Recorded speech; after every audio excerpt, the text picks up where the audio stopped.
जब माउंटबेटन का जादू गांधी जी पे चल गया तो हम मान के चल गए कि अब भारत का बंटवारा कोई नहीं रोक सकता।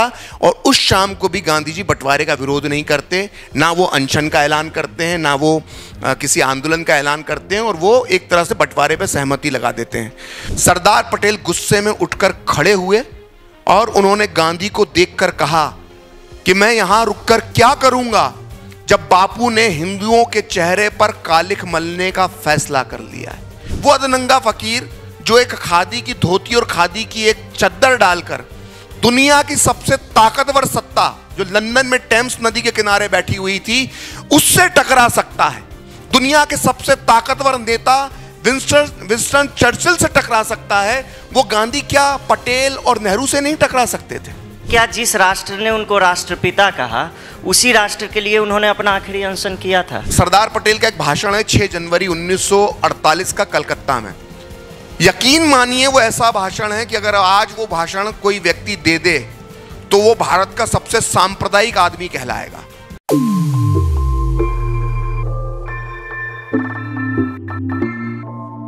विषय है आज का गांधी और मुस्लिम वाला। तो ये स्थापित सत्य है सर कि जो विभाजन भारत का हुआ था वो मजहब की लाइन पे हुआ था, वो मजहब के कारण हुआ था। वो इसीलिए हुआ था क्योंकि एक समूह था जिसको अपना अलग मुल्क चाहिए था। एक व्यक्ति ऐसा भी था जो बाल गंगाधर तिलक के बाद देश के आज़ादी के आंदोलन का सबसे बड़ा नेता बन के उभरा, या यूँ कहें कि सबसे लोकप्रिय नेता उस समय बन के उभरा। सबने उसे सम्मान दिया और उस नेता का ये कहना था कि अगर विभाजन होगा, अगर देश बटेगा तो मेरी लाश पर बटेगा। लेकिन फिर भी विभाजन हुआ, आप ये देखिए। और विभाजन करने वालों में, विभाजन देखने वालों में वो भी शामिल था। जिन लोगों ने विभाजन किया सर वो उनके ही चेले थे। तो आखिर ऐसी क्या मजबूरी रही कि जो व्यक्ति कहता था कि विभाजन मेरी लाश पे होगा, उसके सामने विभाजन हुआ। सब जो लोग उसके कहने में रहते थे उन लोगों ने ही किया और देश बंट गया और वो देखता रहा और वो कुछ नहीं कर पाया, जबकि वो देश के आज़ादी के आंदोलन का सबसे बड़े नेता के रूप में जाना गया। इसका कारण क्या है सर? पहले तो बहुत बहुत धन्यवाद आर्य समाज न्यू मुल्तान नगर का, जिन्होंने हमें मौका दिया। अनुपम और मैं अपनी तरफ से आप सभी को धन्यवाद देता हूँ कि रविवार के दिन होने के बाद भी आप हमें सुनने के लिए आए, यहाँ पर आए। तो अनुपम ने जो सवाल पूछा बहुत अच्छा सवाल है आपका, और मैं शुरुआत वर्तमान से करूंगा इस सवाल की। जो आपने कहा कि गांधी जी हमेशा कहते थे कि अगर भारत का बंटवारा होगा तो मेरी लाश पर होगा। कभी कभी वो कहते थे कि भारत के 2 टुकड़े करने से पहले मेरे शरीर के 2 टुकड़े कर दो, लेकिन भारत के टुकड़े मत करो। तो फिर भी भारत का बंटवारा क्यों हो गया? आपका सवाल यही है। मैं आप लोगों को एक बात कहना चाहूँगा कि आजकल भारतीय राजनीति में एक बड़ा प्रचलित शब्द है और वो शब्द है जुमला। आपने सुना होगा राजनीतिक जुमला, है ना, बहुत आजकल इस्तेमाल होता है।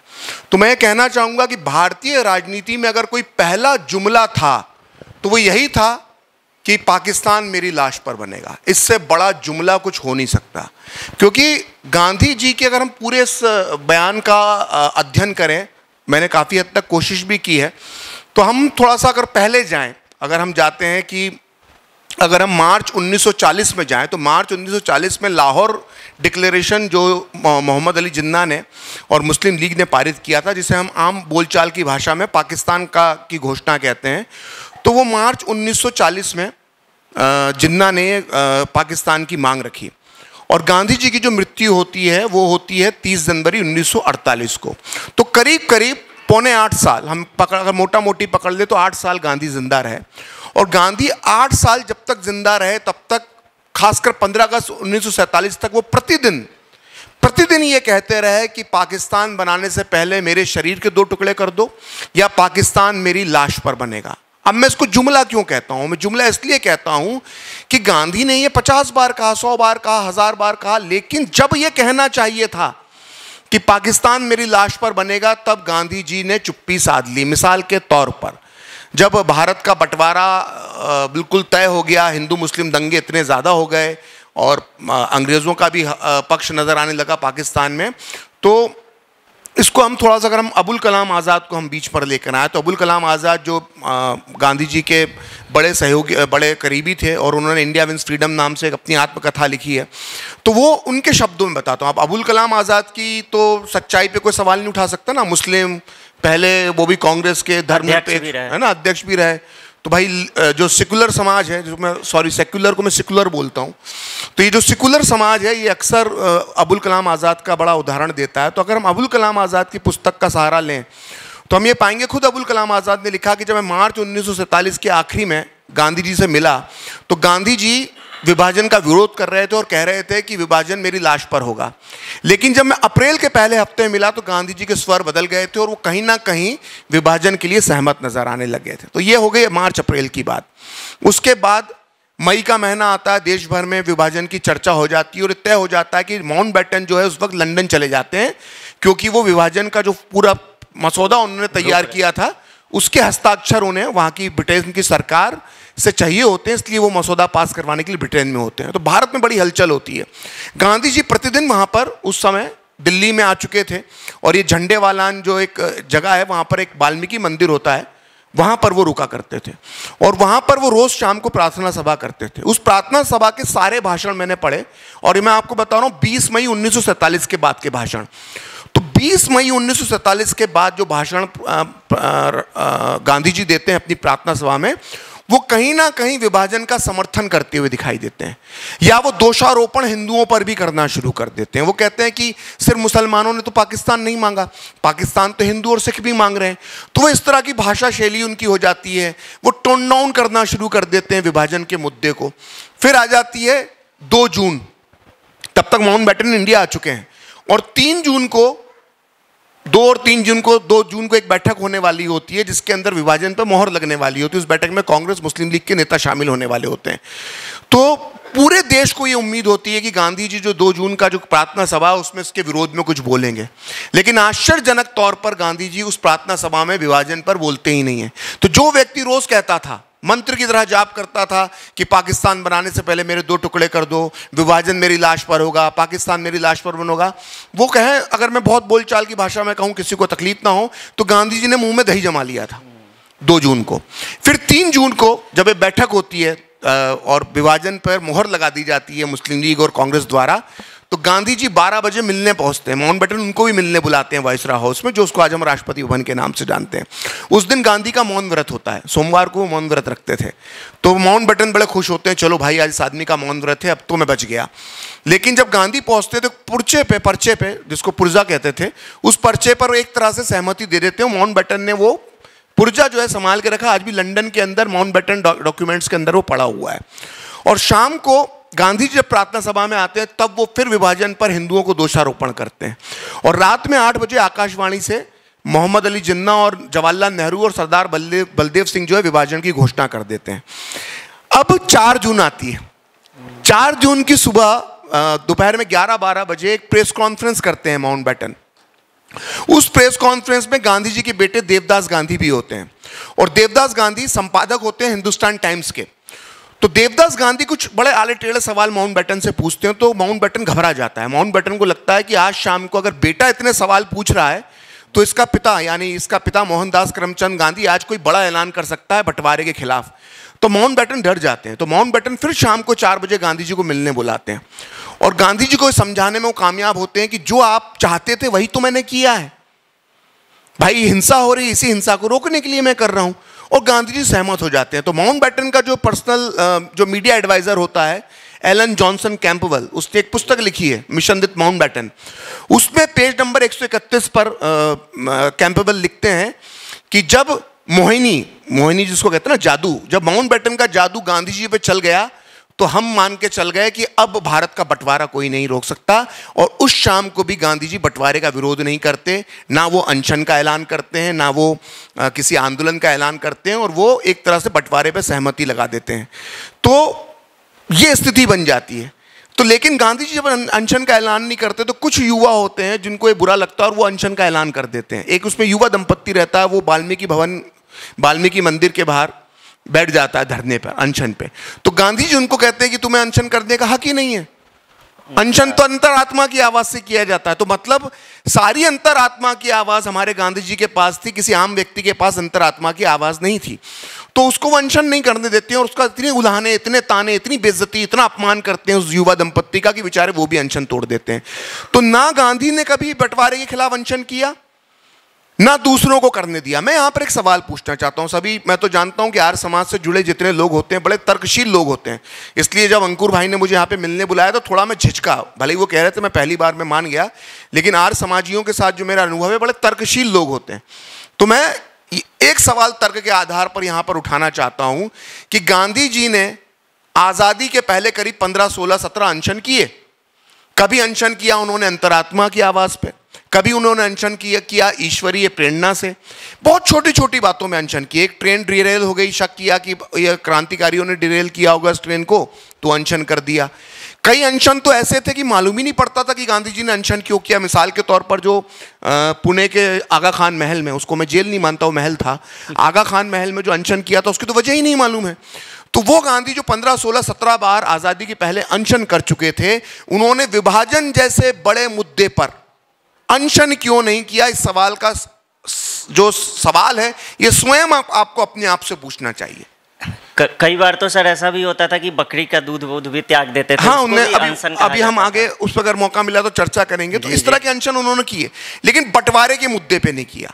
और ऐसा नहीं है कि आजादी के बाद अनशन नहीं किए। आजादी के बाद 2 अनशन और किए। एक कलकत्ता में किया दंगों को रोकने के लिए, मुसलमानों की जान बचाने के लिए, और एक जनवरी के आखिरी हफ्ते में, जनवरी के दूसरे हफ्ते में शुरू किया दिल्ली के मुसलमानों को बचाने के लिए और पाकिस्तान को 55 करोड़ रुपए देने के लिए। तो गांधी आजादी के पहले भी अनशन करते थे, आजादी के बाद भी अनशन करे 2, लेकिन बंटवारे के मुद्दे पर उन्होंने कोई अनशन नहीं किया, कोई आंदोलन का ऐलान नहीं किया। जब उनसे पूछा गया प्रार्थना सभा में कि आप अनशन क्यों नहीं कर रहे हैं, आप किसी आंदोलन क्यों नहीं करते हैं, तो गांधी जी ने बड़ा बेहुदा जवाब दिया। मैं अगर ये शब्द इस्तेमाल कर रहा हूं तो सोच समझ के कर रहा हूं। गांधी जी ने कहा कि आजकल मेरी सुनता कौन है, कांग्रेस में मेरी कोई सुनता ही नहीं है, तो मैं क्या करूंगा आंदोलन करके। तो मेरा सवाल यह है कि वो अदनंगा फकीर, गांधी को अदनंगा फकीर कहा जाता था, वो अदनंगा फकीर जो एक खादी की धोती और खादी की एक चद्दर डालकर दुनिया की सबसे ताकतवर सत्ता जो लंदन में टेम्स नदी के किनारे बैठी हुई थी उससे टकरा सकता है, दुनिया के सबसे ताकतवर नेता विंस्टन चर्चिल से टकरा सकता है, वो गांधी क्या पटेल और नेहरू से नहीं टकरा सकते थे? क्या थे पटेल और नेहरू, मौलाना आजाद? इनके चेले ही तो थे। जब तुम अंग्रेजों से टकरा सकते हो तो इनसे टकराते, आंदोलन का ऐलान करते, सफल होता असफल होता, ये बात की बात है। गांधी जी के कई आंदोलन असफल हुए, लेकिन उन्होंने कोई आंदोलन का ऐलान नहीं किया। जब 15, 16, 17 जून हम पहुंचते हैं और कांग्रेस की अखिल भारतीय समिति की बैठक होती है, उसमें जब बंटवारे का प्रस्ताव रखा जाता है तो गांधी जी उसमें शामिल नहीं होते हैं पहले दिन बैठक में। लेकिन उसमें जो पुरुषोत्तम दास टंडन होते हैं, हिंदूवादी नेता थे कांग्रेस के, वो बहुत ही अच्छा भाषण देते हैं, बड़ा भावुक भाषण देते हैं और माहौल बदलने लगता है। फिर एक खान अब्दुल गफ्फार खान होते थे जिनको हम फ्रंटियर गांधी, सीमांत गांधी कहते हैं, उन्होंने बड़ा भावुक भाषण दिया कि वो 6, 6.5 फीट के थे और पठान थे और वो रोने लगे उसमें और कहा कि आपने हमको भेड़ियों के हवाले कर दिया। तो माहौल बदल जाता है बंटवारे के खिलाफ। तो ऐसा लगता है कि ये बंटवारा जो है कैंसिल हो सकता है। तो गांधी जी को विशेष तौर पर आमंत्रित किया जाता है अगले दिन उस बैठक में, और गांधी जी फिर वही दलीलें देते हैं, हिंदुओं पर दोषारोपण करते हैं और बंटवारे के पक्ष में माहौल बनाते हैं और बंटवारा भारत का हो जाता है। तो वो गांधी का, मैंने इसलिए इतनी लंबी कहानी बताई कि ये बड़ा जो जुमला मैंने कहा था, क्योंकि मैंने एक बहुत बड़ा आरोप लगाया था कि ये जुमला है भारतीय राजनीति का, इसलिए मैंने इतनी बड़ी बात कही कि कैसे 1940 तक गांधी जी की पूरी जो प्रक्रिया थी विभाजन के खिलाफ थी, लेकिन जिन 3 अवसर पर उन्हें विभाजन का विरोध करना चाहिए था उन्होंने नहीं किया। तो आज तक हम ये समझते आ रहे थे कि जैसे गांधी ने सिर्फ होने दिया, वो देखते रहे, लेकिन आपकी बातों से ऐसा लग रहा है कि वो उसमें हिस्सेदार भी थे, जिन लोगों ने विभाजन किया। और अभी गांधी के तमाम अनशनों की बात आई तो ये भी थोड़ी चर्चा कर लें कि उनका अंतिम अनशन जो था, उनके जीवन का आखिरी अनशन, वो किन लोगों के साथ था और कैसे उस समय भी सरदार पटेल और जवाहरलाल नेहरू, एक तरीके से देखें तो दोनों अलग अलग सिरे पे खड़े थे और हम अनंत काल के बाद भी अगर उन सिरों को मिलाने की कोशिश करें तो शायद वो नहीं मिलेंगे। तो सर आप गांधी के आखिरी अनशन के बारे में थोड़ा सा बताइए, वो किन लोगों के लिए था? क्या वो हमारे लिए था, भारत देश, क्योंकि वो राष्ट्रपिता तो इसी राष्ट्र के कहे जाते हैं, तो क्या जिस राष्ट्र ने उनको राष्ट्रपिता कहा उसी राष्ट्र के लिए उन्होंने अपना आखिरी अनशन किया था? नहीं, बिल्कुल नहीं, बिल्कुल राष्ट्र के लिए वो अनशन नहीं था। देखिए गांधीवादी, ये बहुत गांधीवादी जो अपने आप को प्रपंच रचते हैं, ये बहुत प्रपंची लोग होते हैं। ये अपने आप को, अपनी गलत बातों को सही साबित करने के लिए झूठी कहानियां करते हैं। इन्होंने इतने साल तक हमारे दिमाग में फीड करने की कोशिश करी है कि गांधी जी का जो आखिरी अनशन था वो दिल्ली और खासकर देश और खासकर दिल्ली में शांति स्थापित करने के लिए था। ये 100 नहीं, 1000% झूठ है। गांधी जी का जो अनशन था उसकी सबसे बड़ी वजह थी पाकिस्तान को 55 करोड़ रुपए देना, और ये मैं तथ्यों, तर्कों और सबूतों के आधार पर ही साबित कर सकता हूं। मैंने अपनी पुस्तक में साबित भी किया है। देखिए गांधी जी ने जो अपना आखिरी अनशन किया तो उसमें जो 6 उनके मांग पत्र थी, उसमें मांगे बड़ी अजीबोगरीब थी उनकी, कि जो एक दिल्ली में एक कुतुबुद्दीन बख्तियार की एक मज़ार है, वो दंगों में जल गई थी। तो पहले तो हिंदू उसका पुनर्निर्माण करें। ऐसे करके अलग जो अपनी सब्जी मंडी है दिल्ली की दरियागंज के पास में, उस सब्जी मंडी के अंदर मुस्लिम दुकानदारों को बायकॉट हो गया था। गांधी जी ने कहा बायकॉट बंद होना चाहिए। तो इस तरह की 6 शर्तें थी जो मुस्लिमों को सुरक्षा देने के हिसाब से गांधी जी ने घोषित की थी। लेकिन हिडन एजेंडा उनका 55 करोड़ रुपए था। वो कैसे था कि जब माउंटबेटन उनको मिलने बुलाते हैं, देखिए 55 करोड़ रुपए मुझे लगता है पाकिस्तान को देने थे, सभी को मालूम होगा इस हॉल में। कितने लोग जानते हैं इस बारे में? सभी लोग जानते हैं। असल में फिर भी बता देता हूं कि भारत जो पाकिस्तान के हिस्से के हमको जो हिस्सा देना था, 1/3 हिस्सा भारत का उनको देना था, उसमें से एक 55 करोड़ की किस्त बाकी रह गई थी। तो वही वो मांग रहे थे। लेकिन पटेल और नेहरू दोनों वो पैसा नहीं देना चाहते थे पाकिस्तान को, क्योंकि भारत से पाकिस्तान उस वक्त कश्मीर में युद्ध लड़ रहा था। तो वो 55 करोड़ रुपए अगर हम पाकिस्तान को देते तो वो उससे हथियार खरीदता, गोला बारूद खरीदता और वो हमारी सेना के खिलाफ इस्तेमाल करता। तो जब 55 करोड़ रुपए का जब जिक्र आया तो माउंटबेटन ने गांधी जी को मिलने बुलाया और गांधी जी को कहा कि 55 करोड़ रुपए ना देना, ऐसा संदेश दुनिया में जा रहा है कि भारत अपनी शर्त को, भारत अपनी वादे को नहीं मान रहा है। तो गांधी जी के उसने दिमाग में भरा, और गांधी जी तो एक कथित तौर पर बड़ा ही सिद्धांतवादी अपने आप को पेश करते थे। उनको लगा ये तो बड़ा गलत हो रहा है, अन्याय हो रहा है पाकिस्तान के साथ। लेकिन वो दूसरा पक्ष नहीं देख रहे थे जो गोला बारूद और हथियारों से जुड़ा था, जो कश्मीर में इस्तेमाल होते हैं। तो उन्होंने बहुत दबाव बनाने की कोशिश की, वो दबाव नहीं बना पाए, और ठीक उसी के बाद उन्होंने अनशन का ऐलान कर दिया। अब हैरानी की बात यह है कि उस वक्त तक दिल्ली में दंगे रुक गए थे। तो देखिए भारत इतना बड़ा देश है, उस समय भी भारत की आबादी करीब करीब 35 करोड़ थी, और भारत जैसे बड़े देश में जब विभाजन जैसी बड़ी घटना हो चुकी है, तब छोटी मोटी हिंदू मुस्लिमों के बीच विवाद, दंगे छोटे मोटे तो कहीं ना कहीं चलते ही रहते थे। आज भी हम देखते हैं 4-5 दिन में कहीं ना कहीं विवाद हो जाता है। अभी हमने देखा बरेली के अंदर 2 दिन पहले क्या हुआ, उसके पहले कानपुर में क्या हुआ, उसके पहले हमने देखा और जगहों पे बंगाल में क्या हुआ। तो ये तो होता रहता है। तो आपके अनशन की ये वजह नहीं बन सकती है कोई छोटी घटना। तब भी उन्होंने अनशन किया, तो कहीं ना कहीं हिडन एजेंडा उनका 55 करोड़ रुपए था। और जैसे ही उन्होंने अनशन स्टार्ट किया, वैसे ही पाकिस्तान को 55 करोड़ रुपए देने का ऐलान कर दिया गया। वो ऐलान कैसे किया गया अनुपम, बड़ा रोचक है जानना कि भारत की आज तक जब भी कैबिनेट की बैठक होती है, आपने देखा होगा कैबिनेट की बैठक बंद दरवाजे में होती है ना। पीएम ऑफिस में होगी, साउथ ब्लॉक, नॉर्थ ब्लॉक, यहां पर वो बैठक होगी। उसके भारत की ऑडियो भी उसके हमें मतलब सुनने को नहीं मिलते हैं, नहीं मिलते, एंट्री नहीं होती मीडिया की। लेकिन ये जो 55 करोड़ रुपए देने की जो बैठक जो हुई थी कैबिनेट की, ये आपको जानकर आश्चर्य होगा, ये बिड़ला भवन में हुई थी, जहां पर गांधी जी रहते थे उन दिनों में। और बिड़ला भवन के बंद कमरे में नहीं हुई थी, बिड़ला भवन के गार्डन में हुई थी। ठंड का मौसम था, तो गांधी जी धूप सेकने के लिए बाहर आ जाते थे, और अनशन में उनको विटामिन सी मिलता रहे इसलिए वो धूप सेकते थे।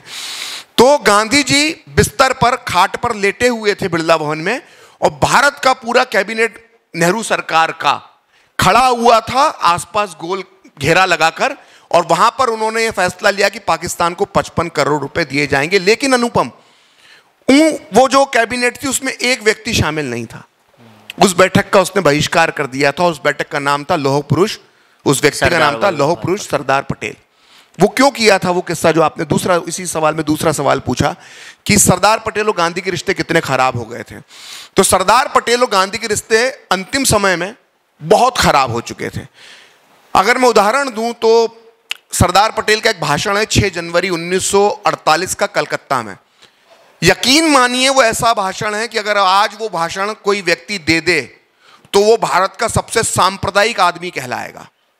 मतलब मजाक के शब्दों में कहूं तो आचार्य ये गिरिराज सिंह जैसे नेता भी जो हैं, जिनको बड़ा ही निशिकांत दुबे, गिरिराज सिंह, ये नेता भी ऐसे भाषण नहीं देते हैं। सरदार पटेल ने उस भाषण में कहा, वो ऑडियो भी है, आप ढूंढ सकते हैं, यूट्यूब में मिल जाएगा, कि ये जो 3-4 करोड़ मुसलमान जो भारत में पड़े हुए हैं, ये एक रात में देशभक्त कैसे हो गए, मुझे तो भरोसा नहीं होता। तो ऐसी बात सरदार पटेल ने मुसलमानों के खिलाफ कह दी थी 6 जनवरी को। ये सब खबरें गांधी जी को मिलती थी, मुसलमान, अबुल कलाम आज़ाद वगैरह, ये सब गांधी जी को भड़काते थे। तो सरदार पटेल से गांधी जी कहीं ना कहीं नाराज होना शुरू हो गए थे। और जब 55 करोड़ रुपए देने का फैसला हुआ तो सरदार पटेल बुरी तरह से नाराज हो गए। तो 55 करोड़ रुपए देने से पहले जब गांधी जी अपने अनशन का ऐलान कर देते हैं, और शाम को जब वो दोपहर में ऐलान करते हैं गांधी जी, अगर मैं गलत नहीं हूं तो शायद वो 13 जनवरी की तारीख थी, तो जब गांधी जी ऐलान करते हैं तो अबुल कलाम आज़ाद, जवाहरलाल नेहरू और सरदार पटेल गांधी जी से मिलने आते हैं। तो ये चारों बैठकर बातचीत कर रहे होते हैं। ये 55 करोड़ रुपए से देने से 24 घंटे पहले की बात है। तो उससे मालूम पड़ेगा किस तरह के सरदार पटेल का व्यवहार था गांधी जी के लिए। तो जब गांधी जी अड़ जाते हैं 55 करोड़ रुपए देने पर, तो ये मौलाना आज़ाद ने लिखा है, प्रखर श्रीवास्तव अपने मन से नहीं बोल रहा। इंडिया विंस फ्रीडम में मौलाना आज़ाद लिखते हैं कि सरदार पटेल बात करते करते ऊंची आवाज में बेहद गुस्से के अंदर गांधी जी से बात करने लगे। तब मैंने, मौलाना आज़ाद लिखते हैं, तब मैंने और जवाहर ने, यानी जवाहरलाल नेहरू ने सरदार पटेल को टोका कि आप जिस तरह से ऊंची आवाज में गांधी जी से बात कर रहे हैं, इससे गांधी जी को पीड़ा हो रही है, आप इस तरह से बात मत करिए। तो तब भी सरदार पटेल रुके नहीं, वो उसी बदतमीजी से, जिसको मौलाना आज़ाद बदतमीजी मानते हैं, सरदार पटेल आक्रोश में गांधी जी से बात करते रहे। फिर सरदार पटेल ने कहा कि वो कल सौराष्ट्र और मुंबई की यात्रा पर जा रहे हैं। तो हमने रोका, मतलब नेहरू और मौलाना आज़ाद ने पटेल को रोका। ये मौलाना आज़ाद लिख रहे हैं इंडिया विंस फ्रीडम में, कि हमने सरदार पटेल से कहा कि गांधी जी अनशन पर जा रहे हैं, देश में इतना तनाव है इस अनशन की वजह से, आपका दिल्ली में रहना जरूरी है और आप सौराष्ट्र जा रहे हैं, मुंबई जा रहे हैं, क्या ये आप यात्रा रद्द नहीं कर सकते? तो मौलाना आज़ाद लिखते हैं, ध्यान से सुनिएगा, सरदार पटेल गुस्से में उठकर खड़े हुए और उन्होंने गांधी को देखकर कहा कि मैं यहां रुककर क्या करूंगा जब बापू ने हिंदुओं के चेहरे पर कालिख मलने का फैसला कर लिया है।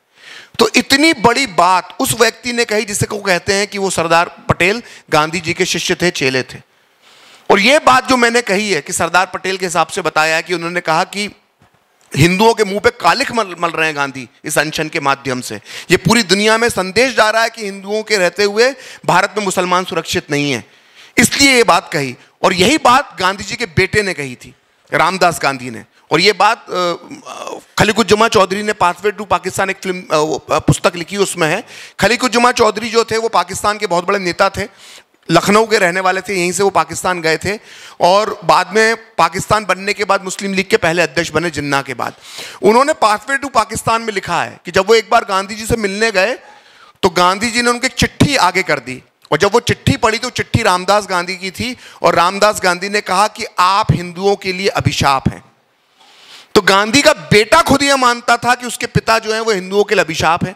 गांधी का सबसे बड़ा चेला सरदार पटेल ने यह कहा कि आप हिंदुओं के मुंह पे कालिख मल रहे हैं, और आज के गांधीवादी ये कहते फिरते हैं कि नहीं, गांधी जी तो हिंदू मुस्लिम दोनों से बड़ा वो करते थे। अभी तो ब्लास्फेमी वो हो गया बिल्कुल, ना, मैं तो भुगतता हुआ हूँ अनुपम, मैं तो सब बातें कहने पर मेरे तो ब्लास्फेमी, ईश निंदा का आरोप ही लगता है कि गांधी तो ऐसे ही बन गए। सर, आपने सरदार पटेल की बात की और नेहरू की बात की, दोनों ही शिष्य थे गांधी के, ये भी आपने बताया। लेकिन जब मौलाना आज़ाद के बाद जो कांग्रेस अध्यक्ष बनाने की बारी आती है, क्योंकि और ये भी आता है कि जो कांग्रेस का अध्यक्ष बनेगा वही आगे चल के अंतरिम सरकार में प्रधानमंत्री भी बनेगा। फिर उस समय जो घटनाक्रम चलता है, और उस समय जो जेबी कृपलानी, मौलाना आज़ाद, ये सारे लोग मिलके और गांधी की तरफ से बल्लेबाजी करते हैं और नेहरू को एक तरीके से कांग्रेस का अध्यक्ष बनवा देते हैं। फिर बाद में वही सरकार के मुखिया भी बनते हैं, और बाद में यही सारे लोग खुद को ठगा हुआ महसूस करते हैं और नेहरू की आलोचना भी करते हैं। तो मेरा ये पूछना है सर कि ये जो पूरा घटनाक्रम था, तो क्या सरदार पटेल के साथ छल हुआ था? वो छल किसने किया था? और क्या बाद में सरदार पटेल के मन में कुछ ऐसा था, कुछ कसक रही थी कि उनके साथ धोखा हुआ है? देखिए, छल तो किया ही था, और छल करने वाले जो थे वो महात्मा गांधी थे, वो छल पूरा किया था और प्लानिंग प्लॉटिंग भी उन्हीं की थी। तो वो बड़ी दिलचस्प बैठक है। उस बैठक का मैंने पूरा वर्णन अपनी पुस्तक में किया है। मेरी पुस्तक का पहला चैप्टर ये मेरी पसंद जवाहर है। तो वो अध्ययन करने के लिए मैंने 5-6 लोगों का सहारा लिया, उनके संस्मरणों का, जो उस बैठक में शामिल थे। इन्हीं में से एक जो थे वो आचार्य कृपलानी थे, उस बैठक में शामिल थे। एक मौलाना आज़ाद थे, वो भी उस बैठक में शामिल थे। उस बैठक के संस्मरण जो है वो मणिबेन पटेल ने भी लिखे, जो सरदार पटेल की बेटी थी। और इस बैठक को कवर करने वाले भारत के इतिहास के महानतम पत्रकार दुर्गा दास थे, उन्होंने भी अपनी पुस्तक लिखी, उसमें भी उस बैठक का जिक्र है। इन सब बैठक में जो इन सब ने जो लिखा, उसकी अगर कड़ियां जोड़ें तो ये सब जानते हैं हम लोग कि एक भी प्रदेश कांग्रेस कमेटी ने सरदार पटेल का नाम नहीं दिया, जवाहरलाल नेहरू का नाम नहीं दिया था। 14 में से 12 जो थी वो उनने सरदार पटेल का नाम दिया था, 2 जो थी उसने आचार्य कृपलानी का नाम दिया था। तो नेहरू तो कहीं लाइन में थे ही नहीं। तो सबसे पहले तो गांधी जी के कहने पर उस बैठक में आचार्य कृपलानी ने घोषणा करी कि वो नाम वापस लेते हैं। फिर उसके बाद आचार्य कृपलानी ने एक कागज़ और आगे बढ़ाया कि मैं अपनी तरफ से जवाहरलाल नेहरू का नाम प्रस्तावित करता हूं। यह भी गांधी के कहने पे आचार्य कृपलानी ने किया था। फिर वो कागज सबके बीच में घुमाया गया, कुछ लोगों ने उस पर हस्ताक्षर कर दिए। इस प्रकार गांधी जी के कहने के बाद नेहरू भी मैदान में आ गए। मतलब नेहरू और पटेल के बीच मुकाबला होना है। अब वोटिंग होती तो वोटिंग में तो हार नहीं था नेहरू को। तब सरदार पटेल, ये जो आता है कागज, तो सरदार पटेल की तरफ देखने से पहले गांधी जी नेहरू की तरफ देखते हैं। और ये सब लिखा हुआ, ये मैं मन से नहीं बोल रहा हूं, आप ये 3-4 जो पुस्तकों का हवाला दिया, ये इन सब में लिखा हुआ है। तो जब नेहरू को देख के पूछते हैं कि तुम्हारा नाम जवाहर किसी भी प्रदेश कांग्रेस कमेटी ने नहीं दिया है, तो नेहरू, क्या अध्यक्ष तुम, एक जो सवाल पूछते हैं, तो नेहरू बच्चों की तरह मुंह फेर लेते हैं अपना। जब बात का, जैसे मॉनिटर का चुनाव नहीं होता क्लास के मॉनिटर का, तो कोई टीचर बोले अरे तुम्हारा नाम तो बेटा दिया नहीं, तो बेटा मुंह फेर ले, तो उस तरह की हरकत नेहरू जी करते हैं। ये हमारे नेता थे उस वक्त के। तो फाइनली जब नेहरू जी का नाम आ जाता है और दोनों का मुकाबले होने की बात होती है, तो आचार्य कृपलानी जेब से एक और पर्चा निकालते हैं। खुद आचार्य कृपलानी लिखा है, उसमें लिखा होता है कि मैं सरदार पटेल अपना नाम वापस लेता हूं। मतलब ये सरदार पटेल ने भी नहीं लिखा, ये लिखा हुआ कागज पहले से ही बैठक में लाया गया। से पर्ची पहले से तैयार, पर्ची पहले से तैयार हो गई थी। कौन था? गांधी जी। और उनके टूल थे, उनके माध्यम थे आचार्य कृपलानी। आचार्य कृपलानी ने वो पर्ची निकाल के गांधी जी को दी। गांधी जी ने वो पर्ची जो है वो सरदार पटेल को बढ़ाई। सरदार पटेल ने एक बार पर्ची देखी और उसको रख के अपनी जेब में रखा और उन्होंने घोषणा कर दी कि मैं अपना नाम वापस लेता हूं। तो इस प्रकार से नाम वापस ले लिया। अब आपने कहा कि किसको क्या लगा, तो जब ये हो गई घटना, और घटना होने के बाद जब नेहरू कांग्रेस अध्यक्ष बन गए और उन्होंने जब अपनी कार्यकारिणी का गठन किया, कांग्रेस में महासचिव होते हैं आज भी, तब भी महासचिव होते थे, तो सबसे पहले उन्होंने महासचिव की जो 13-14 महासचिव थे, उसमें सबसे पहला किसी का पत्ता काटा तो आचार्य कृपलानी थे, जिसने उनको बनाने में भूमिका निभाई। सबसे पहले उसको निपटाया आचार्य कृपलानी को। कागज घुमाया नेहरू के लिए, उसी का कागज उन्होंने घुमा दिया। तो आचार्य कृपलानी ने अपनी बात में अपनी पुस्तक लिखी, अपनी आत्मकथा, उसमें उन्होंने लिखा, बड़ी महत्वपूर्ण बात कही। उन्होंने कहा आचार्य कृपलानी ने अपनी पुस्तक में कि मैंने जो गांधी जी के कहने पे किया था, मुझे आज लगता है कि मैंने वो सही नहीं किया था, लेकिन हम लोग कैसे जान सकते हैं कि आज हम जो गलती कर रहे हैं उसका भविष्य में कितना बड़ा असर हो सकता है। इसके बाद अनुपम आगे जो लिखते हैं बड़ा महत्वपूर्ण है। आचार्य कृपलानी आगे लिखते हैं कि जिस तरह से ड्यूक फार्डिनेंट, मतलब ऑस्ट्रिया के राजकुमार ड्यूक फार्डिनेंट की हत्या के बाद प्रथम विश्व युद्ध हुआ था, ऐसी कल्पना कौन कर सकता था। तो उस घटना की चिंता, उस घटना की तुलना आचार्य कृपलानी, जो सरदार पटेल को अध्यक्ष नहीं बनने दिया गया, वो ड्यूक फार्डिनेंट की हत्या से करते हैं, प्रथम विश्व युद्ध से करते हैं, जिसपे 5 करोड़ लोग मारे गए थे। तो सोचिए कितनी बड़ी घटना थी। मौलाना आजाद ने भी अपनी पुस्तक में लिखा है कि मुझे बाद में बहुत दुख हुआ कि मैंने सरदार पटेल को अध्यक्ष ना बनाने के लिए षड्यंत्र रचा। मेरी वजह से, मेरी भूमिका थी नेहरू को बनाने में, मुझे ये नहीं करना चाहिए था, क्योंकि अगर नेहरू की जगह सरदार पटेल अध्यक्ष बनते तो कई वो ऐसे फैसले नहीं लेते जो देश हित में नहीं होते। सरदार पटेल देश हित में फैसले लेते, नेहरू ने, ये मौलाना आजाद ने भी लिखा। तो इस परिस्थितियों के अंदर बने। और जब ये थोड़ा सा और बता दूं, जब ये दुर्गादास, जब उन्होंने सवाल गांधी जी से पूछा कि आपने नेहरू को क्यों अध्यक्ष बनाया, सरदार पटेल को क्यों नहीं बनाया, तो गांधी जी ने कहा कि एक तो मेरी पूरी कांग्रेस में एक ही अंग्रेज है और वो है जवाहर। तो सोचिए, जिसको कहते हैं ना brown Sahib, Jawaharlal Nehru basically brown Sahib थे, एक तरह से काले अंग्रेज थे, ब्राउन अंग्रेज थे। इसलिए गांधी ने उनको पहला कांग्रेस का, आखिरी कांग्रेस का अध्यक्ष बनाया आज़ादी से पहले, जिससे वो प्रधानमंत्री बन सके। और शायद उनको कहीं डर भी था कि जवाहर बगावत न कर दे, उनका प्रिय चेला जो है वो उनको छोड़ के न चला जाए। ये मणिबेन पटेल ने लिखा है और ये बात दुर्गा दास ने भी लिखी है कि गांधी जी का यह कहना था कि सरदार पटेल इतने अच्छे व्यक्ति हैं और मेरा इतना कहना मानते हैं कि वो नंबर 2 की पोजीशन पे काम कर लेंगे, लेकिन जवाहर नंबर 2 पर काम करने के लिए तैयार नहीं होगा। और मणिबेन पटेल के शब्दों में गांधी जी ने कहा, ये मणिबेन लिख रही है, मैं नहीं लिख रहा, मणिबेन ने बकौल गांधी जी लिखा कि जवाहर देश में गलत काम भी कर सकता है अगर उसे दूसरे नंबर पे रखा गया। तो मतलब वो पार्टी तोड़ देते, आजादी के आंदोलन में भंग कर देते, कुछ भी कर सकते थे। अब ये मैं नहीं कह सकता, लेकिन ये मणिबेन पटेल ने अपनी पुस्तक में लिखा। एक 2.0 करके एक फिल्म है, उसमें एक रजनीकांत का डायलॉग है जिसमें उनसे पूछा जाता है कि क्या आप नंबर 1 हैं या नंबर 2 हैं या नंबर 3 हैं, तो वो कहते हैं कि ये नंबर 1, नंबर 2, नंबर 3 का गेम अलग है, मैं नंबर 1 नहीं, मैं सुपर 1 हूँ। तो आपकी बातें सुन के ऐसा लगता है कि नंबर 1 भले ज़बरदस्ती जवाहरलाल नेहरू को बना दिया गया, सुपर 1 जो है वो सरदार वल्लभ भाई पटेल ही थे। और आज जो स्टैच्यू ऑफ यूनिटी खड़ा है केवड़िया में, वो भी इसकी गवाही देता है कि दुनिया की सबसे ऊंची मूर्ति वो जो भारत के लौह पुरुष थे उनकी है।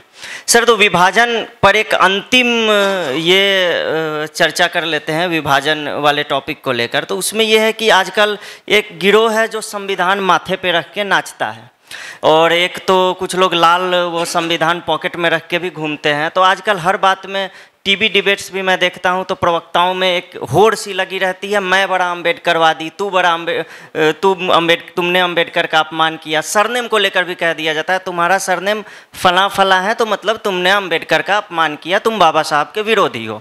तो विभाजन के मुद्दे पर गांधी कहाँ खड़े थे और अम्बेडकर कहाँ खड़े थे, ये आज उन लोगों को खास करके बताया जाना चाहिए।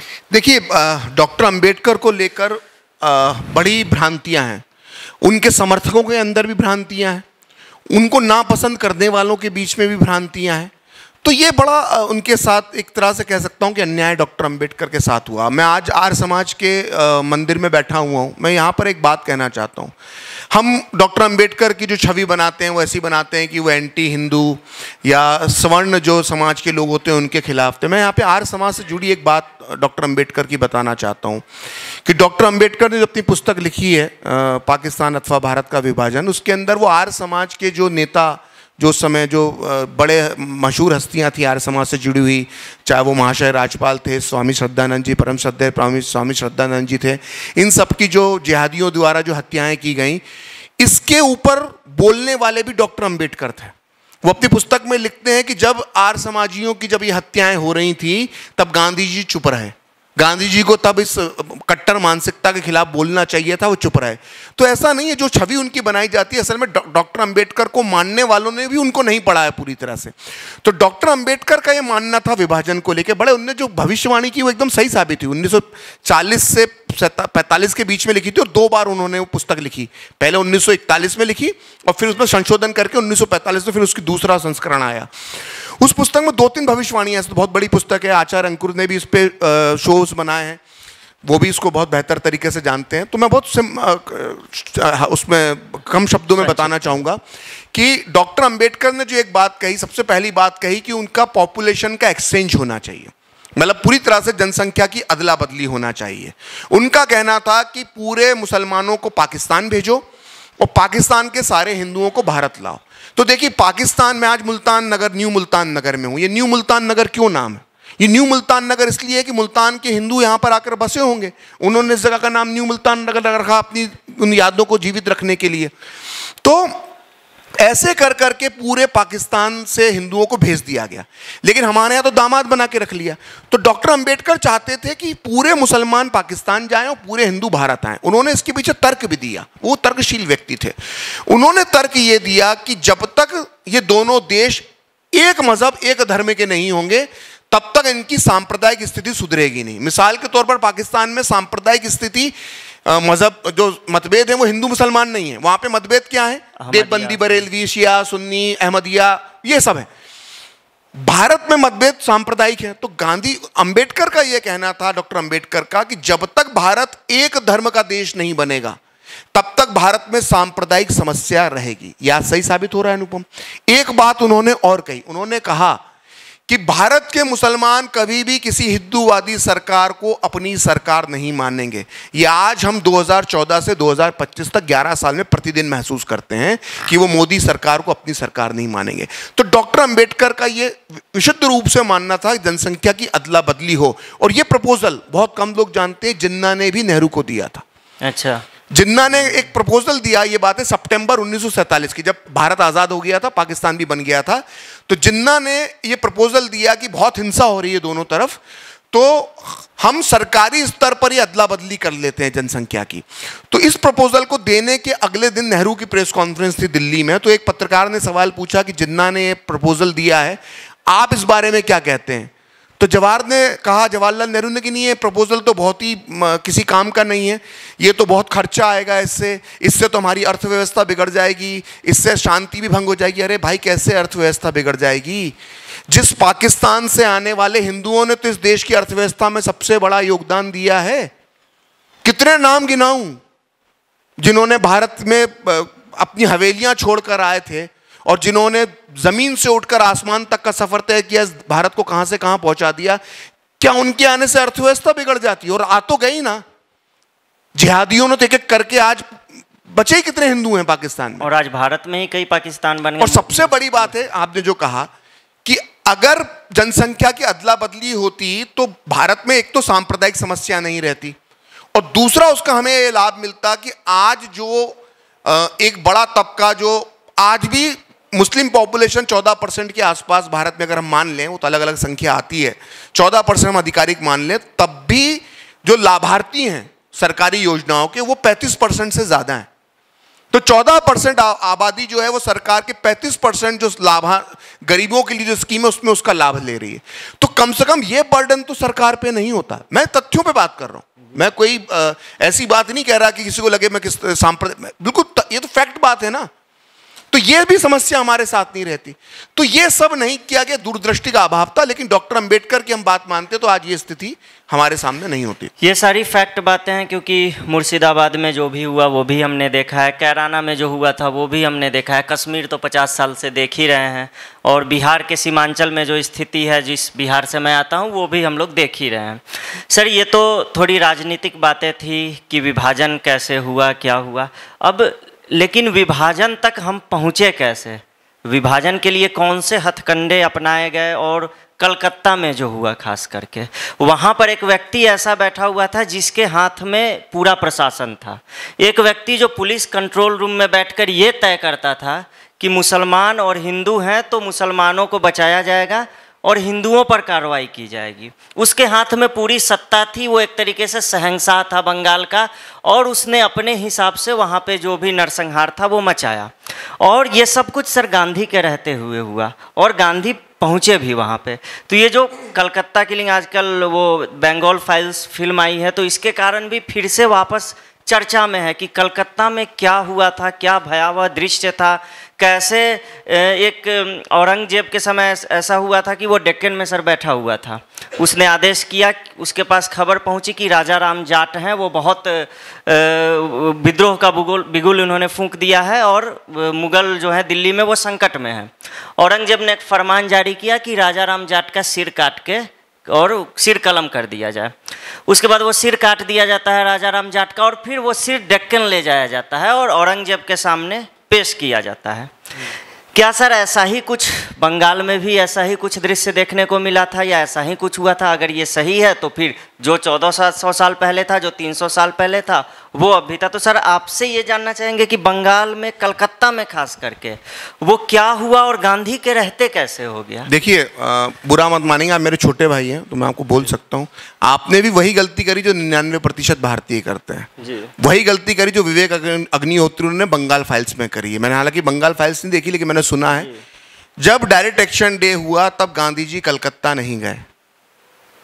ये मालूम होना चाहिए। आपने भी कहा उसके बाद नोआखली पहुंचे थे। हाँ, उसके कई दिनों बाद। और एक मिथ और है गांधी जी के बारे में जो हमको पढ़ाया जाता है, जो झूठ है, वो ये कि गांधी जब देश आज़ाद हुआ तब गांधी जी नोआखली में दंगे रोक रहे थे। ये जो एक कोई चैनल है दल्लन टॉप, क्या मालूम क्या नाम है उसका कोई संपादक है, वो बच्चों से यही बोल रहा था कि अरे तुम क्या जानते हो गांधी के बारे में, वो जब भारत आज़ाद हुआ तो गांधी जी जो थे वो गांधी जी नोआखली में तब नहीं थे।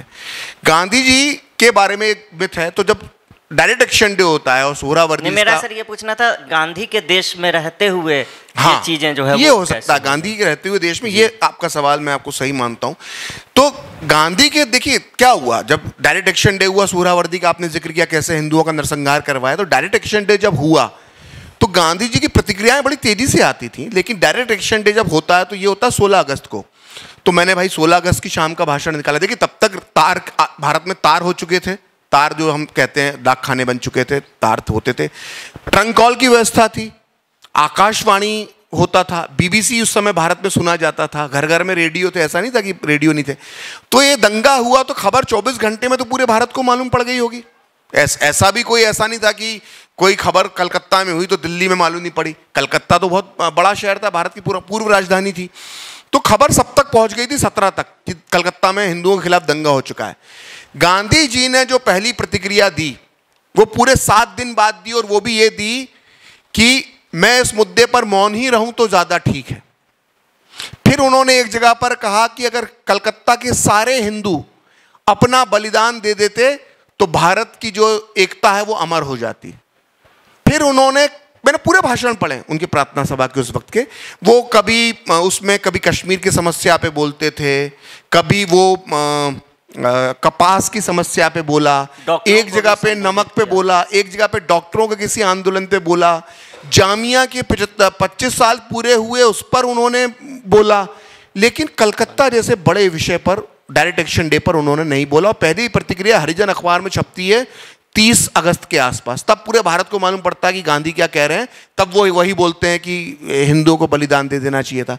तो गांधी का कलकत्ता के दंगों को लेकर ये रुख था। सर मतलब एक तरफ हिंदू मर रहे थे और इधर ब्रह्मचर्य को लेकर प्रयोग चल रहा था। उनकी एज उस समय मतलब 75-76 के आसपास रही होगी। बिल्कुल बिल्कुल 77 साल के आसपास उनकी उम्र थी जी। तो गांधी जी ने जब ब्रह्मचर्य के प्रयोग किए नोआखली में, तो उसकी वजह वही थी कि उनको असफल हो गए थे, जो मैंने आपको भी थोड़ी देर पहले बोला जब लाइट गई हुई थी, कि वो हिंसा को नहीं रोक पा रहे थे। तो उनको ये लग रहा था कि मेरी अहिंसा कहाँ पे खड़ी है, मैं अहिंसा का जो मेरा धर्म है वो मैं उसका पालन क्यों नहीं कर पा रहा हूँ। तो क्या मालूम ब्रह्मचर्य को उससे क्यों जोड़ते थे। मुझ जैसे तुच्छ बुद्धि का आदमी तो उसको नहीं समझ सकता, ना मैं समझना चाहता हूं।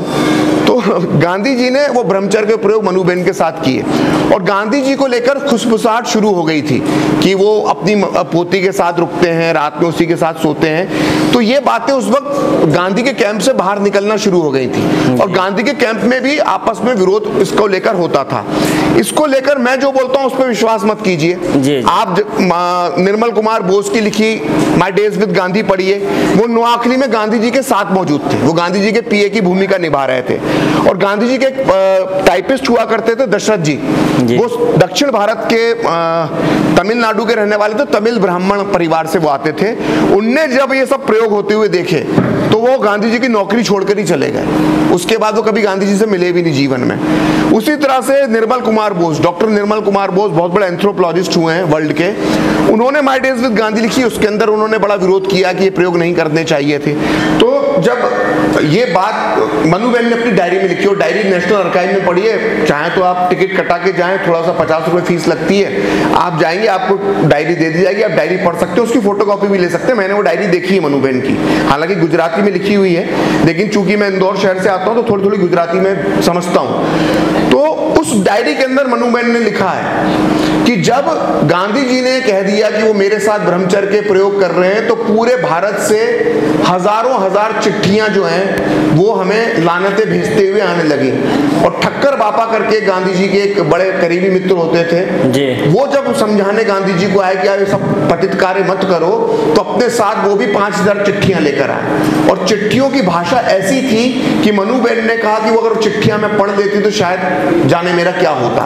और ना केवल इन लोगों ने चिट्ठियां लिखी, बल्कि गांधी जी के बेटे देवदास गांधी ने अपने पिता को लानतें भेजी, और सरदार पटेल की चिट्ठी तो स्वयं मैंने अपनी आंखों से देखी है जो अभी भी नेशनल आर्काइव में मिल जाएगी, जिसमें उन्होंने लिखा है कि आपको ये क्या इस उम्र में सूझ रही है और आप जानते नहीं है कि आप कितनी बड़ी आग देश में लगा रहे हैं। और आपको ये पता होना चाहिए कि जो लोग आपको आदर्श मानते हैं, अगर वो आपकी तरह ही जीवन जीने को अपना ही आदर्श मानते हैं और अगर ये वो करने लग जाएंगे तो हमारा समाज किस दिशा में चला जाएगा। तो अपनी बात में इस विषय पर यह कहकर खत्म करूंगा। आचार्य विनोबा भावे ने बहुत अच्छी बात कही थी कि या तो व्यक्ति ब्रह्मचारी होता है या वो नहीं होता है। कोई भी ब्रह्मचारी व्यक्ति ब्रह्मचर्य के प्रयोग नहीं करता है। ये इस सिद्धांत का कोई औचित्य ही नहीं है। सर, समय भी अब कम है, तो अंतिम सवाल पर चर्चा के साथ इस सत्र का समापन भी करेंगे। गांधी की बात हो गई, तो गांधी की, जहाँ गांधी की बात होती है वहाँ गोडसे की बात भी होती ही है कहीं ना कहीं। तो गोडसे के बारे में जहाँ तक मैंने आपकी किताब में भी पढ़ा या और भी पुस्तकों में पढ़ा, एक चीज़ सामने आई कि वो व्यक्ति, उसके साथ और भी लोग थे, 7-8 लोग थे, लेकिन वो व्यक्ति क्लियर था कि मुझे ये करना है, और वो शायद इसको लेके भी क्लियर था कि मुझे ये क्यों करना है। और फिर गांधी हत्याकांड में एक बहुत बड़े देशभक्त का नाम आ जाता है, वो वीर सावरकर का। तो ये जो गांधी जी के हत्याकांड का था और गोडसे, और उसमें सावरकर कैसे फंस जाते हैं, क्या सचमुच सावरकर का उसमें कुछ रोल था, वो बच निकले? जैसे आजकल बोलते हैं कांग्रेस वाले कि सावरकर बहुत बड़े खिलाड़ी थे, उन्होंने सबूत कुछ उस तरीके से पेश किया कि वो बच के वहाँ से निकल गए। तो क्या सचमुच सर ऐसा था? देखिए, गांधी जी का जो हत्या होती है तो गोडसे करता है, सबको मालूम है, लेकिन बहुत कम लोग जानते हैं कि गोडसे जो था वो सावरकर जी का बहुत खास शिष्य था। वो कई लोगों ने कहा है कि अगर ऐसा शिष्य किसी को मिल जाए तो उसकी किस्मत ही होती है। वो इतना आदर्श अपना गांधी जी को, सावरकर जी को गोडसे मानता था, यहाँ तक कि अपने अखबार में भी उनकी जो फ्रंट पेज पे रोज़ तस्वीर भी छापता था ऊपर वो। तो जब गांधी जी की हत्या हुई तो गांधी जी की हत्या में सावरकर जी को जो फंसाने की कोशिश हुई वो एक बहुत ही कमज़ोर गवाही के आधार पर हुई। एक गोडसे का एक साथी था दिगंबर बड़गे, वो अपराधी किस्म का व्यक्ति था। उन पूरे ग्रुप में एक ही अपराधी किस्म का व्यक्ति था, वो दिगंबर बड़गे था। तो दिगंबर बड़गे जब गिरफ्तार हुआ तो वो सरकारी गवाह बन गया और उसने अपनी गवाही में ये कहा कि जब गोडसे हत्या से पहले सावरकर जी से मिलने गया तो मैं भी उसके साथ था और नारायण आप्टे भी उसके साथ था। नारायण आप्टे वो व्यक्ति जो गोडसे का मित्र था, उसे ही फांसी की सजा हुई थी इस केस में। तो मैं थोड़ा जल्दी बता रहा हूँ। जी जी जी। तो जब, क्योंकि मैं कोशिश करूँगा कि 1-2 सवाल अगर आते हैं तो वो भी हम ले लें। तो जब दिगंबर बड़गे ने कहा कि जब हम तीनों मिलने पहुंचे तो मुझे इन्होंने नीचे रोक लिया और गोडसे और आप्टे ऊपर मिलने गए सावरकर जी से। और जब ये सावरकर जी इनको छोड़ने के लिए बाहर आए तो सीढ़ियां थी, सीढ़ियों पर सावरकर जी ने कहा, अब मैं मराठी उतनी अच्छी नहीं बोल पाता हूं, यशस्वी होना चाहिए, मतलब उसका मतलब ये होता है कि यशस्वी होकर आना। तो ये दिगंबर बड़गे की गवाही थी। फिर दिगंबर बड़गे ने आगे गवाही दी कि जब हम टैक्सी में बैठे सावरकर जी के घर से बाहर निकले तो नारायण आप्टे ने कहा कि तात्या, मतलब तात्या बोलते थे गोडसे और नारायण आप्टे सावरकर जी को, कि तात्या ये चाहते हैं कि गांधी जी 125 साल जीवित ना रहें। तो ये 2 बातें उसने अपनी गवाही में कही, वो सरकारी गवाह बन गया था। तो ये केस तो इतना कमजोर केस था कि ये तो सावरकर जी पे बनता ही नहीं है। इसकी वजह ये थी, जो सावरकर जी की जो दलील थी इस कोर्ट में, पहली दलील तो ये थी कि अगर मैंने ये कहा, पहली बात तो ये मुझसे मिलने नहीं आए उन्होंने कहा, और अगर ये मुझसे मिलने आए और हम ये मान भी लें कि दिगंबर बड़गे सही कह रहा है और मैंने कहा यशस्वी होकर आना, तो इसका एक कतई मतलब नहीं है कि मैं कह रहा हूं कि गांधी जी को मारकर आना। भाई यशस्वी, मैं तुमसे बोलूं ऑल द बेस्ट, सफल होकर आओ, तो इसका मतलब ये थोड़ा बोला कि मैंने तुमको किसी की हत्या के लिए बोला है। और अगर आप्टे ने ये कहा कि सावरकर जी नहीं चाहते कि गांधी जी 125 साल जिए, तो ये तो आप्टे कह रहा है ना। वो हो सकता है किस लोगों को भड़काने के लिए, अपने साथ मिलाने के लिए मेरे नाम का इस्तेमाल कर रहा हो। तो केस बहुत कमजोर था, तो सावरकर जी बरी हो गए। अब मेरा दूसरा सवाल है, अगर सावरकर जी इतने ही शामिल थे इस हत्याकांड में और जैसा आज राहुल गांधी जैसे लोग कह देते हैं, तो भाई तुम्हारे जो परदादा थे जवाहरलाल नेहरू, जब उनको लोअर कोर्ट ने बरी कर दिया, लाल किले की कोर्ट ने, जस्टिस आत्माराम ने, तो भाई इस केस को आप हाई कोर्ट ले जाते। तो हाई कोर्ट तो आप लेकर नहीं गए। सावरकर जी को लोअर कोर्ट ने बरी कर दिया, आपने सावरकर जी का केस साइड कर दिया। हाई कोर्ट आप गए, लेकिन आप हाई कोर्ट गए दूसरे अपराधियों को, तो भाई इतने ही दोषी थे तो आप साबित करते। तो सावरकर जी पे कभी भी गांधी जी का हत्या का आरोप तय नहीं हो पाया। दोनों राजनीतिक विरोधी थे, और यहाँ मैं कई लोगों से बोलता हूँ, अभी देखना ये वीडियो जब चलेगा जी अनुपम, मैं तो गारंटी लेता हूँ कि इस वीडियो के नीचे कमेंट आएंगे कि आप गांधी को गांधी जी क्यों कह रहे हैं।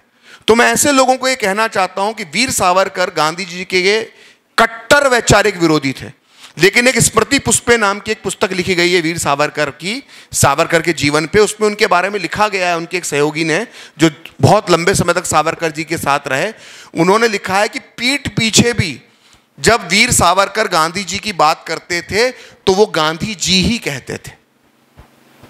तो ये सब जो बनाया गया ना कि सावरकर जी का वैचारिक विरोध था, लेकिन इसका मतलब ये नहीं था कि वो इस तरह के जघन्य कांड में शामिल होते। तो ये एक कहानी, गढ़ी हुई कहानी थी, और वो इसलिए गढ़ी गई थी कि सावरकर जी जो थे वो हिंदुओं के आइकन बन चुके थे, और आज़ादी के बाद अहिंसा का जो सिद्धांत खोखला साबित हुआ, जिस तरह से हिंदुओं की लाशें बिछी, उसके बाद से कांग्रेस से, गांधी के अहिंसा के सिद्धांत से, यहाँ तक कि गांधी से हिंदुओं का भरोसा उठ गया था।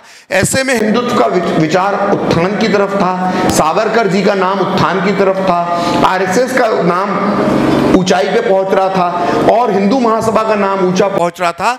तो सरकार ने, नेहरू सरकार ने सावरकर जी को फंसाकर एक तीर से कई निशाने करे, नाम बदलवाने के लिए कुछ हाँ, हिंदुत्व की विचारधारा को बदनाम करने के लिए वीर सावरकर का नाम इस केस में घसीटा गया। जी जी सर, आपने दिगंबर बड़गे का नाम लिया। यूपीए काल में हमने देखा था अजमल कसाब को कई दिनों तक बैठा के जेल में, और वो उसकी आवभगत की गई थी। आपने भी लिखा है कैसे कि बड़गे की भी ऐसी ही आवभगत की जाती। बिल्कुल, जब दिगंबर बड़गे सरकारी गवाह बना तो उसने अपने 2-3 शर्तें रखी। पहली शर्त तो ये थी कि मुझे जब तक कोर्ट में केस चलेगा तब तक मुझे वीआईपी ट्रीटमेंट मिलेगा। तो जब तक वो लाल किले के जेल में बंद था तो उसको दूर बंद करके रखा जाता था गोडसे और उसके साथियों से, और उसके लिए शराब और मांसाहार की व्यवस्था सरकार करती थी। और उसकी दूसरी शर्त थी कि ये केस में, जब ये केस खत्म हो जाएगा और मैं बरी कर दिया जाऊंगा, जैसे सरकार ने पहले ही वादा किया, वादा माफ गवाह था वो, उसको सजा नहीं होनी थी गांधी जी की हत्या में शामिल होने के बाद भी। तो उसने कहा कि मुझे पुलिस थाना जो होता है उसमें आजीवन रहने के लिए घर दिया जाए, क्योंकि उसको मालूम था कि उसने ऐसे व्यक्ति के खिलाफ गवाही दी है कि वो जीवित नहीं बचेगा। तो वो पुलिस थाना जो सीआईडी ऑफिस मुंबई का आज भी है, उसके प्रीमाइसेस के अंदर उसको एक छोटा सा एक क्वार्टर, सर्वेंट क्वार्टर टाइप दे दिया गया था, और जीवन पर्यंत 1973-74 में वो मरा तो वो वहीं पे रहा। और मनोहर मुलगांवकर नाम के एक बहुत बड़े साहित्यकार हुए मराठी के, उनने एक पुस्तक लिखी है the man who killed Gandhi, बहुत अच्छी पुस्तक है। चूंकि वो पुस्तक लिखते समय सब लोग जीवित थे तो इन सबसे उन्हें मिलने का सौभाग्य प्राप्त हुआ, और इसी आधार पे उन्होंने पुस्तक लिखी। तो उसमें जब वो दिगंबर बड़गे से मिले तो दिगंबर बड़गे ने मनोहर मुलगांवकर के सामने स्वीकार किया जी कि मैंने सरकार के दबाव में तात्या का नाम लिया था, यानी मैंने सरकार के दबाव में वीर सावरकर का नाम लिया था। कुछ लोग टॉर्चर भी किए गए थे। हाँ, अप्पा और कासर जो उनके वो थे वीर सावरकर के पीए बॉडीगार्ड, उनके नाखून निकाल लिए थे। इतना मारा, और जब भी वो टूटे नहीं तो गांधी हत्याकांड की जांच करने वाले पुलिस अधिकारियों ने पेचकस से पकड़ के उनके नाखून निकाल लिए थे, उनके पीए और बॉडीगार्ड के। तो फिर उन्होंने गवाही दे दी सावरकर जी के खिलाफ। लेकिन मेरा सवाल, कितनी हास्यास्पद बात है कि एक व्यक्ति जिसको आप फंसाना चाहते हो, उसके पीए ने और उसके बॉडीगार्ड ने, बहुत बड़े गवाह होते हैं दोनों, उन्होंने गवाही दे दी कि सावरकर का नाम जो क्या इस साजिश में शामिल है। लेकिन जब ये मामला कोर्ट में पहुंचा तो इन दोनों गवाहों को सरकार ने पेश ही नहीं किया जज के सामने, कि उन्हें मालूम था कि जज के सामने सच बोल देंगे और सावरकर जी के पक्ष में गवाही दे देंगे और ये बता देंगे कि हमने मार के इनसे नाम बुलवाया है। तो भाई सोचिए कि जो गवाह बन गए थे, आपके हिसाब के गवाही दे गए थे, लेकिन कोर्ट में आपने उनको पेश नहीं किया। तो सरकार ने बहुत षड्यंत्र रचा वीर सावरकर के खिलाफ। जी, एक व्यक्ति जो उस समय किसी पद पर नहीं था और उससे सत्ता जो है वो इतनी वो थी, डरी हुई थी। तो दर्शकों से भी सवाल लेना चाहेंगे, अगर किसी का कोई सवाल हो तो प्रखर सर से पूछ सकते हैं, अभी वो हैं यहाँ पे। सवाल है, गांधी जी पैराशूट की तरह हिंदुस्तान में आए, ट्रेन में बैठ के, वहीं से शुरू होता है कि भेदभाव शुरू हो गया, लेकिन उससे पहले उनको इतना दूर तक पढ़ाने लिखाने के लिए किसने भेजा था, जो आज तक काफी जगहों पे मिलता ही नहीं है पढ़ने। देखिए, उसमें षड्यंत्र मत ढूंढिए पढ़ाने लिखाने वाले में, वो तो ठीक है, पढ़ने लिखने गए, और उस पढ़ने लिखने जब गए तो उनके समाज ने उनका बहिष्कार कर दिया, क्योंकि वैष्णवों के सेक्ट के अंदर ये माना जाता है कि जो समुद्र पार किसी दूसरे देश में चले जाता है उसको वो हिंदू धर्म में नहीं रहता। तो उनके परिवार ने बायकॉट भी झेला, तो उस षड्यंत्र मत जाइए। लेकिन हाँ, ये विषय जरूर, जो आपका दूसरा हिस्सा है सवाल का, उसमें कुछ आंशिक सच हो सकता है कि जिस तरह से गांधी जी भारत की राजनीति में आते हैं और उन्हें लाने वाले गोपाल कृष्ण गोखले थे, उनके पहले राजनीतिक गुरु थे। अब यहाँ पर मैं, देखिए, इस विषय का जानकार नहीं हूँ, मैंने इस पर रिसर्च नहीं किया, इसलिए जो भी बात कह रहा हूँ बहुत दावे के साथ नहीं कह रहा हूँ, लेकिन कुछ मेरे मन में भी, जैसे आपके मन में सवाल आता है, मेरे मन में भी सवाल आता है। तो गोपाल कृष्ण गोखले गांधी जी के पहले राजनीतिक गुरु बनते हैं। अब गोखले जी, कोइंसिडेंस कह लें या कुछ इसके पीछे कोई वजह थी कि मोहम्मद अली जिन्ना के भी पहले राजनीतिक गुरु गोपाल कृष्ण गोखले ही थे। दोनों के गुरु गोपाल कृष्ण गोखले थे और दोनों के चेलों ने क्या किया ये हमको मालूम है। इसके अलावा एक, अगर आप विक्रम संपत की पुस्तक पढ़ेंगे वीर सावरकर पे, तो उसमें एक जगह पे उल्लेख आता है कि सावरकर के जो सहयोगी क्रांतिकारी थे उनको ये शक था कि गोपाल कृष्ण गोखले जो हैं उनकी कुछ अंग्रेजों से मिली भगत है। ये मैं नहीं बोल रहा हूँ, मैंने ये पुस्तक में पढ़ा है, विक्रम संपत की पुस्तक में, कि कोई विक्रम संपत भी ये बात नहीं कह रहे हैं, वो सावरकर के सहयोगियों के हवाले से बात कर रहे हैं कि उनका ये मानना था क्रांतिकारियों का कि गोपाल कृष्ण गोखले जो हैं वो अंग्रेजों से कहीं ना कहीं उनकी मिली भगत है, इसलिए उन्होंने गोपाल कृष्ण गोखले पे हमला करने का प्लान भी बनाया था। लेकिन वीर सावरकर ने उनको रोका कि नहीं, एक वो देशभक्त व्यक्ति हैं, हमको किसी शक के आधार पे उन पे हमला नहीं करना चाहिए। तो इस तरह की बातें सामने आती हैं, ये कड़ियां जोड़ने की ज़रूरत है। और मुझे पूरा भरोसा है कि आने वाले 4 से 5 साल के अंदर कई लोग बहुत अच्छा रिसर्च कर रहे हैं। जो आपका सवाल है, हो सकता है अगले 3 से 4-5 साल में आपको आपके सवाल का जवाब तथ्यों, तर्कों और सबूतों के साथ मिल जाएगा। थोड़ा सा इंतजार कर लीजिए, धैर्य रखिए। और किसी को कुछ पूछना हो तो? भारत को जो आजादी मिली, इसमें गांधी और नरमदल जैसे भगत सिंह या बाबा लाजपत राय, इनका बड़ा ज्यादा जोर था, इनकी वजह से हमें आजादी मिली। क्या देखिए, मैं कौन होता हूं बोलने वाला? मैं तो एटली को कोट करूंगा यहाँ पे। अब एटली कौन थे? आप सभी जानते हैं। एटली वो व्यक्ति थे जो ब्रिटेन के प्रधानमंत्री थे, जिनकी लेबर पार्टी की सरकार आने पर उन्होंने भारत को आज़ाद करने का फैसला किया। तो जब एटली आज़ादी के 10 साल बाद 1957 में भारत आए, तब तक वो प्रधानमंत्री पद से हट चुके थे। कलकत्ता में आए। कलकत्ता में उस समय कार्यवाहक राज्यपाल एक जस्टिस मुखर्जी हुआ करते थे, उनके घर में रुके। जस्टिस मुखर्जी ने, जो आपने मुझसे सवाल पूछा, मैं तो क्या ही, मेरी हैसियत है, जस्टिस मुखर्जी ने वही सवाल जो है वो एटली से पूछ दिया। उनने कहा, जस्टिस मुखर्जी ने, कि जब आपने भारत को आज़ाद किया तो 1942 का आंदोलन फ्लॉप हो चुका था, सुपर डुपर फ्लॉप आंदोलन था 1942 का। अगर आपको बचपन में पढ़ाया गया कि उसकी वजह से आज़ादी मिली, तो इससे बड़ा कोई झूठ नहीं हो सकता।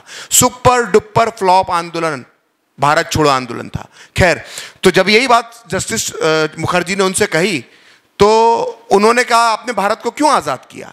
तो एटली ने कहा, पूर्व प्रधानमंत्री एटली ने कहा कि हमने आज़ाद हिंद फौज की वजह से भारत को आज़ाद किया, क्योंकि उन्होंने जो सुभाष चंद्र बोस के नेतृत्व में जो बगावत की थी, उससे अंग्रेज डर गए थे। वो तो मुट्ठी भर थे फौज में, बाकी तो भारतीय सैनिक थे। और सेकेंड वर्ल्ड वॉर में इतनी ज़्यादा भर्ती कर ली थी अंग्रेजों ने भारतीयों की कि वो खतरा बन गए थे। और भर्ती करवाने में किसका योगदान था? भर्ती करवाने में योगदान था वीर सावरकर का, डॉक्टर अंबेडकर का। इन दोनों ने भारतीय सेना में हिंदुओं की भर्ती करवाई। क्यों करवाई?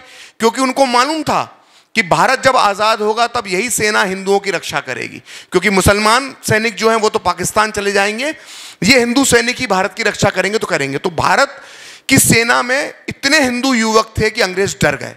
और अंग्रेजों ने, एटली ने कहा कि हमने आज़ाद किया। फिर भी जस्टिस मुखर्जी ने अगला सवाल पूछा कि गांधी जी का इसमें कितना योगदान था मिस्टर एटली?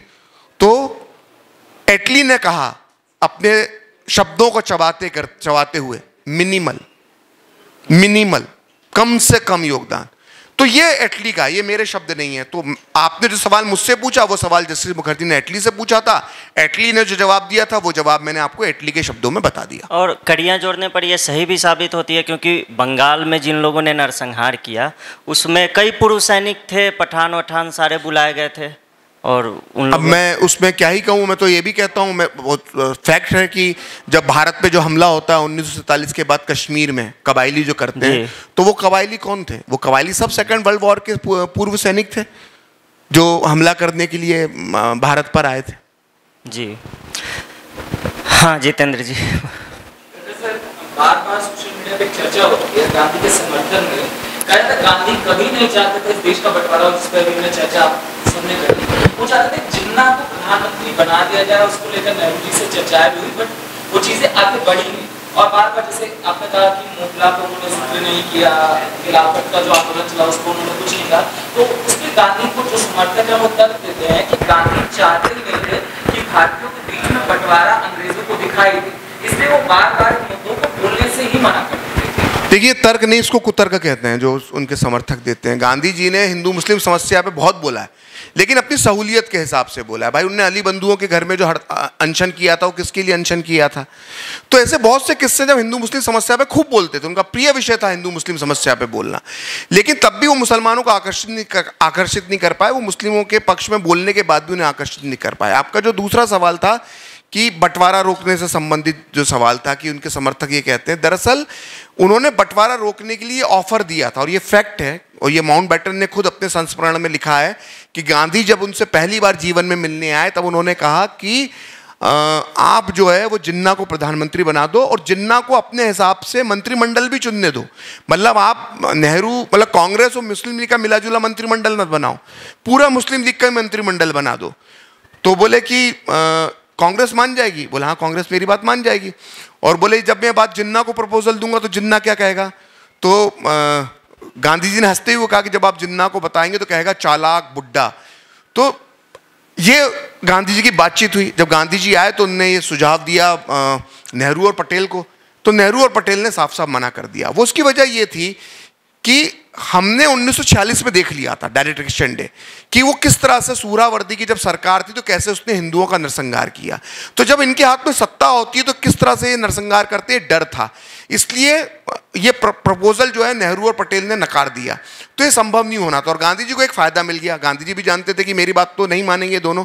गांधी जी ने इस बहाने से ये घोषणा कर दी, एक पत्र लिखा उसके बाद जब दोनों ने मना कर दिया, पटेल और नेहरू ने जिन्ना को प्रधानमंत्री बनाने से गांधी जी की इस प्रपोजल को मना कर दिया। तो गांधी ने एक माउंटबेटन को पत्र लिखा कि मेरी बात कोई नहीं सुनता है, मुझे इस बातचीत से दूर रखा जाए।